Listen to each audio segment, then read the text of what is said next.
எது நடைக்கு சாத்தியமோ எது உண்மையோ அதை மட்டும்தான் சொல்லுவோம், அதை மட்டும்தான் செய்வோம்.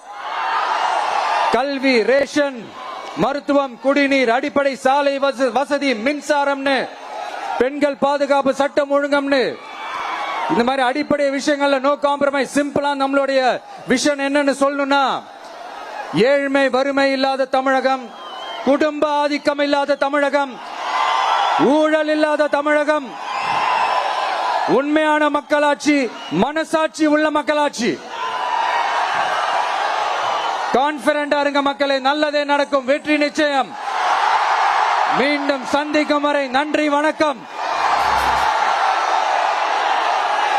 நண்பா, ஒரே ஒரு டவுட், எங்க போனாலும் இது வெறும் சும்மா கூட்டம், ஓட்டு போட மாட்டாங்கன்னு சொல்றாங்க. அப்படியா? இது என்ன சும்மா?